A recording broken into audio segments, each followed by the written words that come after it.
done. To think I would lose so decisively. I could not even protect Orgelente. I knew it. I was far too weak to serve as queen. I don't understand. Why didn't you tell us you had barely recovered any magical energy after our battle with Suter? Why did you fight us while you were so weakened? And we were completely healed. What about the death room? You could have inscribed the same spell into us that Sutra used, but my pride would not permit it.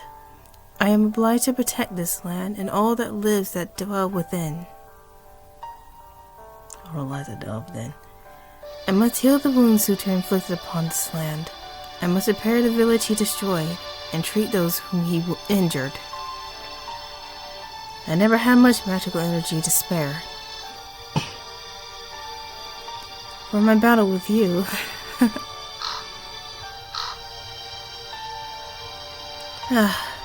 There they are. Look up at the sky, and I shall tell you those birds' names. They are the holy ravens who served Odin. Odin's familiar? Then they must be Hunga and Runin, two of the greatest familiars to ever exist. The legendary divine beasts named after thought and memory, who were said to look upon the whole world every morning. Curse Odin. He may have kept giving me chances right to the end.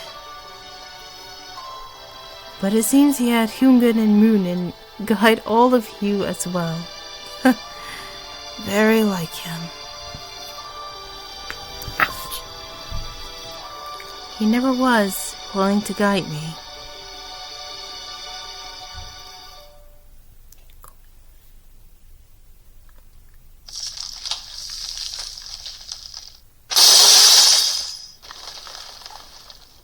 The tree of infinite began to collapse. Ordinarily, it would not have fallen so easily. In fact, it should have been impossible to destroy without the help of a particular external factor. At least that was the Queen's understanding.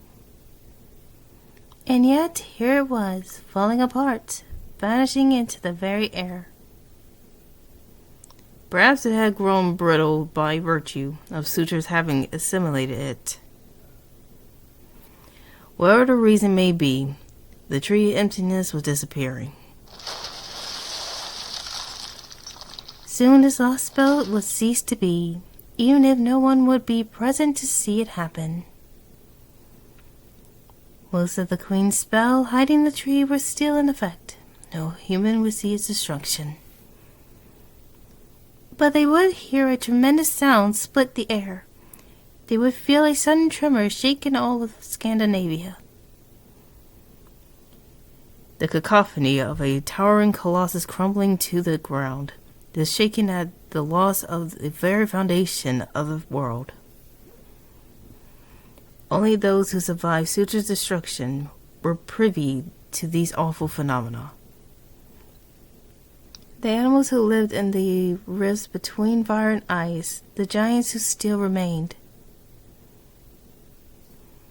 and the roughly 10,000 humans all closed their eyes and felt the sensation wash over them. This strange sound and shakings must be a sign that something is about to happen. But what could it be? Allow me to offer you one last gift, Chaldeans. I shall tell you the name of the tree of emptiness that was meant to take root in my lost belt. It is called Sombrero. As one who lived through the age of the gods, that name means nothing to me, but perhaps it will mean something to you, strategizer of proper human history. Now go, Chaldeans. As you have defeated us, You must cross the ocean of dead ice and flame, and the countless courses of our hopes and dreams. Way to rub it in. And be on your way.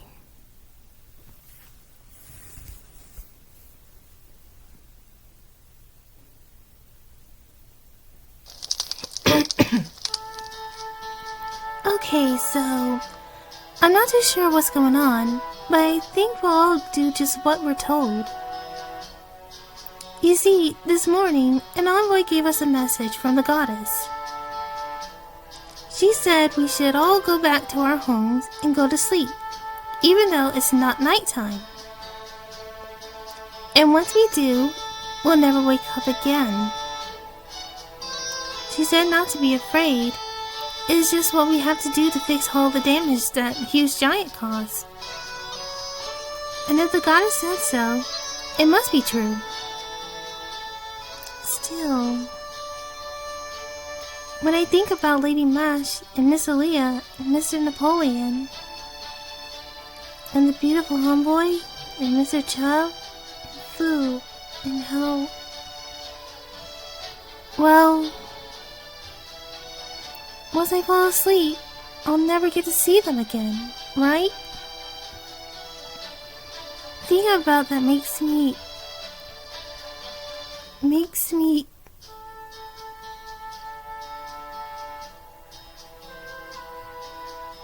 I don't know.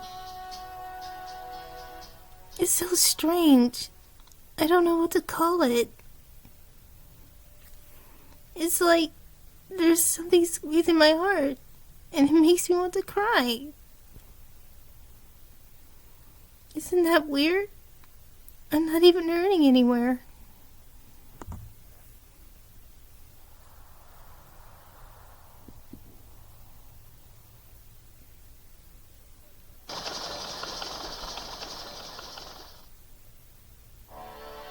There to go.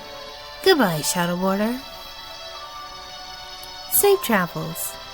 I hope fortune is kind wherever you go. I'm a pseudo-servant using a human body as a host. I shouldn't be able to disappear when this lost spell goes away.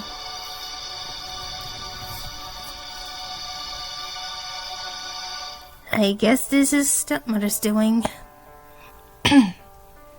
How strange. I already miss her a bit, even though she's not my real mother. Maybe Fraser's influence. Then again, she wasn't a bad person. I wish I could have talked with her a little longer. Perhaps that's why I miss her. Yeah, that must be it. All of you Valkyries did great delivering Stepmother's last commandment. Thanks for all your help. I know your master is gone, but I hope you can rest easy now. See you later.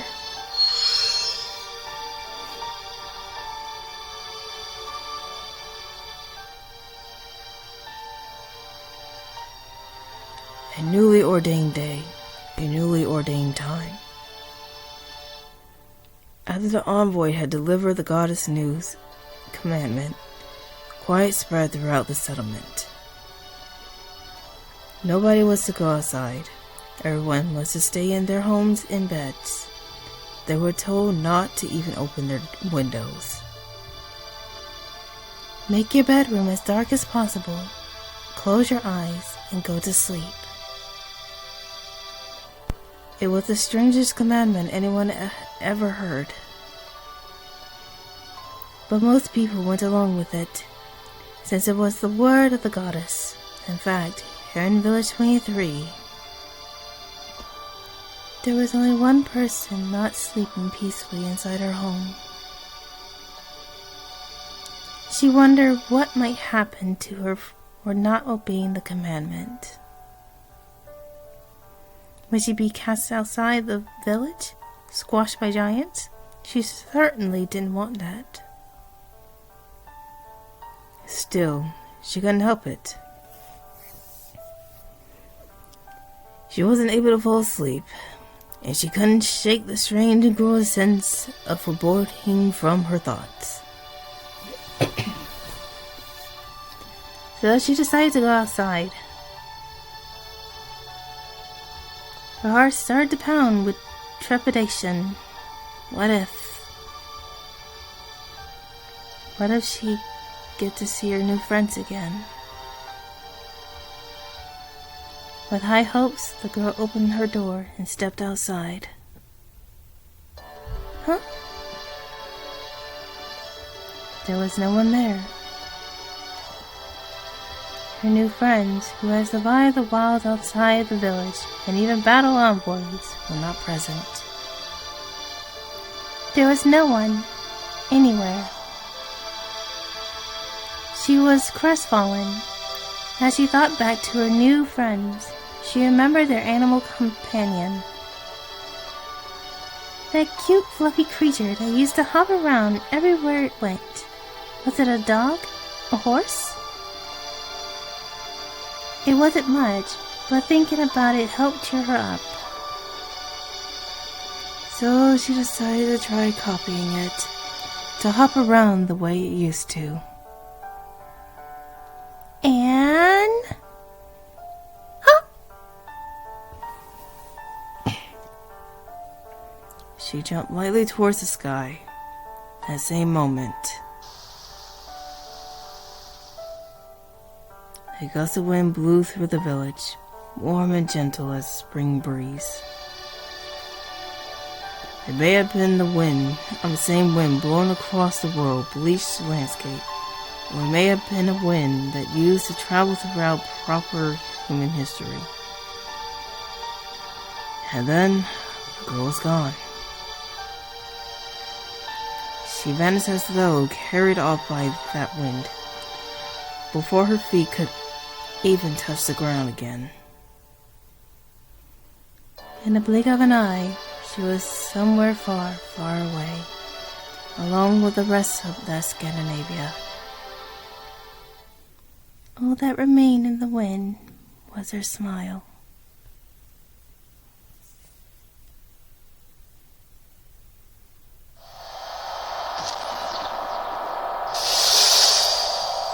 Cosmo's denial.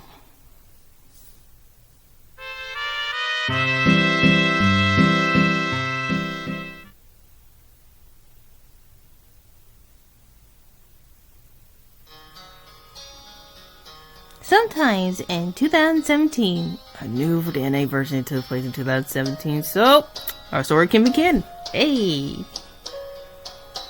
And by that I mean my, the drawn character for this. You know what? Forget I said that.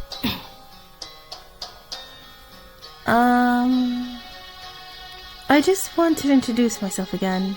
Your name is Mash Curiolite, right? Sorry to just barge in on you like this, but we never really got a chance to talk during the meeting. That's alright. It's nice to meet you. You too. My name's Ophelia Farmsolone. I remember. You're from the Clock Tower's Evocation Department. Yes, that's my official department. Anyway, I guess it would be weird to say I'm kind of relieved, huh? I mean, there's just aren't many women on Team A, right? I don't have a problem with men or anything. But it's still a little nerve-wracking to suddenly be surrounded by them when you're eating lunch. I see? I'm sorry. I guess I rambled a little bit there, didn't I? Would you like to eat with us? Oh, and by us, I mean me and Pepe. Sure, if you don't mind me being there, I'd like to join you. Okay, that's the last memory Mash had of her. The song? Ouch. We're just about to leave Scandinavia behind entirely. Looking at our current coordinates, we just passed the Swordjord Ford. How the freak you say that? On the west of the Scandinavian peninsula. There should only be about 20 kilometers until we reach the North Sea. You sure about this? I'm still not seeing any water at all. The moment is on for Scandinavia. Gah! Why y'all gotta be such downers? I see more cheer at a funeral. Look, I know how you all feel, okay? I'm just as bummed as the rest of you. But that doesn't change the fact that someone still gotta step up and steer this thing. Now come on, director. Are we going to the North Sea or not? Right. The North Sea. Yes, that will do. I hate to leave like this again. But what could I have said? Even had I seen her before we left, I could not possibly wish a long, happy life, but still, as an adult, I can't help but feel I should have said something to her. Those flowers she gave me, an entire village, they're all going to disappear. Like Russia, aren't they? And as usual, I wouldn't say anything in this situation. That is true. We know now that this is what it is to fight these lost spells. They are hypothetical worlds that came to a sudden end after human history itself deemed them unnecessary. Neither the inhabitants nor their civilization did anything wrong. Their worlds simply differed from ours and eventually reached an impasse. I would even say we were fortunate that Russia and Scandinavia were the first lost belt we encountered. Why, you ask?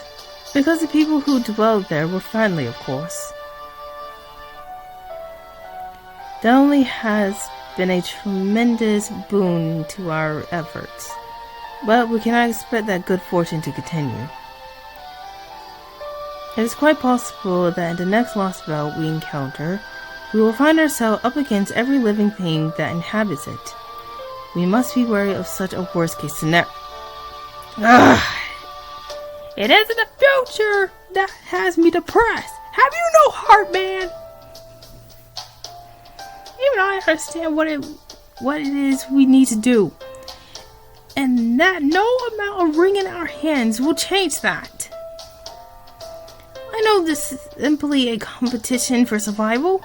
We're saving one side and that means destroying the other. So, I see no harm in looking back on them a bit. After all, they don't have that luxury now. I may be a cold-blooded aristocrat and the embodiment of elitism itself, but even I can't easily forget Jesus Christ. Sorry, Cellular, but even I can't easily forget that we just wiped an innocent girl out of existence. Mr. Kordoff. I hate to say it, but he's right. Maybe we just shouldn't get involved with these Lost Belt people after all. I mean, at all, if it's just going to turn out to be so depressing every time. No, that would be the coward's way out. God dang. That is what you were going to say, isn't it, Ilya? Don't go there, Monwar. Just because it's easier to kill someone you don't know doesn't make it right. Morally speaking. That's just avoidance. All you're doing is choosing not to face an unpleasant truth. That's not how war is meant to be fought. Tell that to Tanya. You should only fight those who... my goodness. You should only fight those you know well. Otherwise, you risk your moral compass losing its center. Of course, everyone has their own way of facing their responsibilities. In Elia's case, I say she's the type to try and get to know her opponents as well as possible, so that she never forgets them. So pretending not to see them is actually even harder than facing them directly, or rather the price of doing so is your own humanity, huh? Wait, Da Vinci, what are you doing? Don't you need to be operating the border, or preparing to a zero cell? Oh, relax.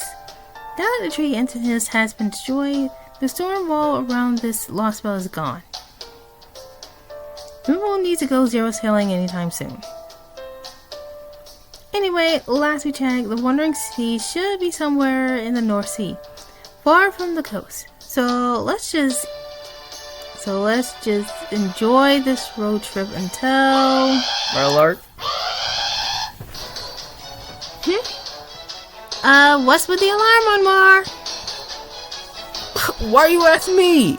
If I don't know, how could you possibly expect me to... What the hell is this? A spectral fall 300 meters up ahead. It's showing up as blue on the map. It's the ocean! We're heading straight for the ocean! Hit the brakes, bro! Okay, what ocean are you talking about?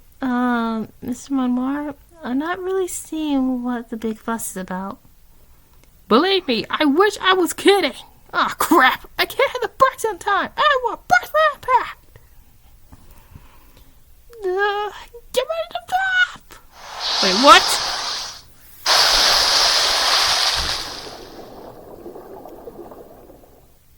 Hey, Momor, I'm just gonna tell you right now, I have a deadly fear of the ocean.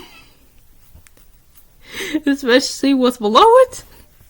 Ow, ow, ow. I'm aching back. It hasn't hurt this bad since my brakes failed on that hill. Wait, what? What hill? What's going on here, Mooney? That felt like at least a 10-meter drop. He just said that, but, director?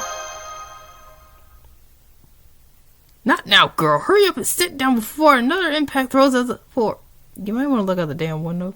The window. Look out the window.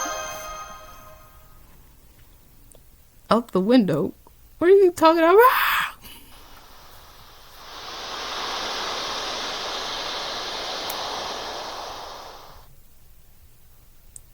Did we dive into a whole other world when I wasn't looking?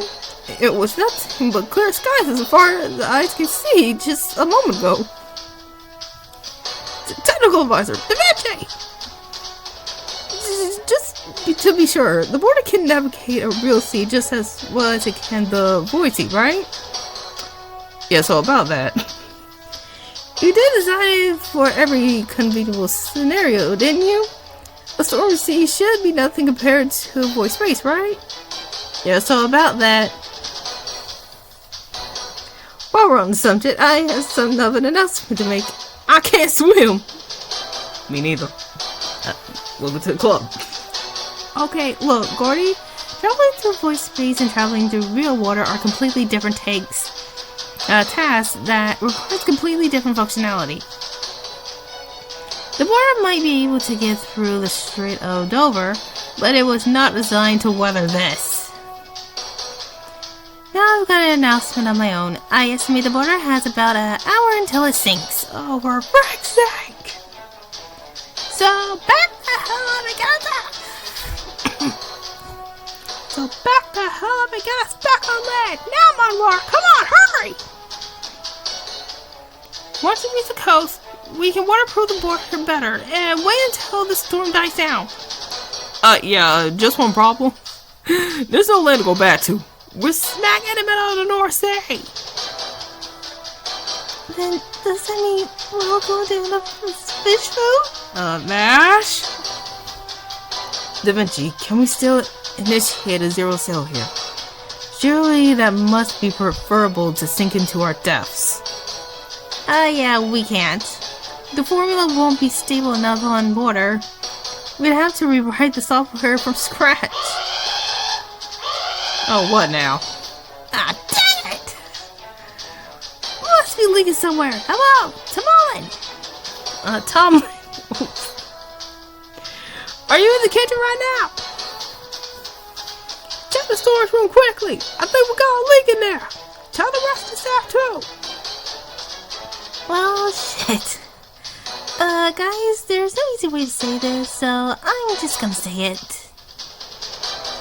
Now, don't freak out on me, but it's looking like we're all gonna die. And just when we proved we were badasses enough to defeat Ivan the Terrible and Skaha the Goddess too. Oh my god.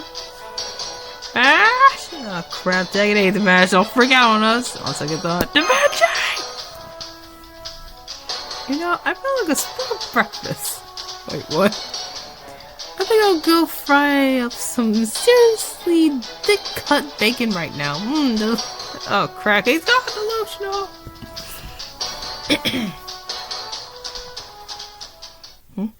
Hang on, we're getting a call. Go ahead and open up the lines, Mr. Monmar. And hurry! The bench, he's no use to us right now. Dang! Right, on it. CQ, this is Wondering Sea Dock. Do you read me? That vessel. That would be Chaldea's ship, right? No, wait, not a ship. Oh, I see. A tank! Rational, yes, very rational. A ship is unnecessary for a zero sail. But I say, you have no sense for design. It might as well be a large metal coffin. Nothing charming there at all. Well, dang. Remind me to tell that to the Venture when I'm able to summon her. Be honest. You would never have made it back without my paper moon, would you? Still, a fine job making it all the way here. Everything is proceeding within my calculations. It's coming from the Wonder Sea. But where? Where? Right in front of you. Oh, hang on. Let me clear the fog. It should be easier to see then. Proceed on your current course. Though you may want to reduce your speed. And be sure to give thanks. Alright. This will be the first time in over 2,000 years that this island has revealed itself on a day other than December 31st. You mean the mountain? An island? And it was this close all along? I'm still not seeing anything on the radar! So it seems this is a folklore defense. An imaginary world of the fairies where fantasy is made manifest. A world that stands apart from our own. In the modern day, is a mystic among mystics.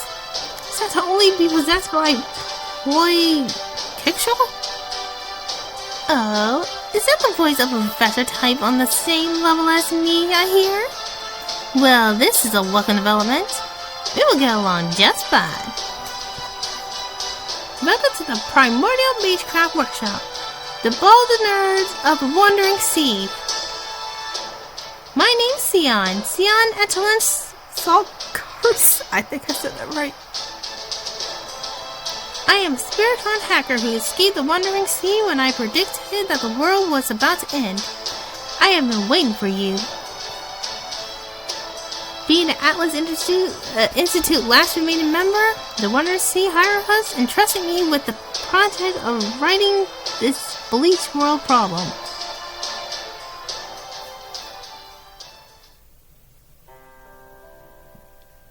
And the next episode, I will actually be starting Sen. Lost Belt 3, here I come.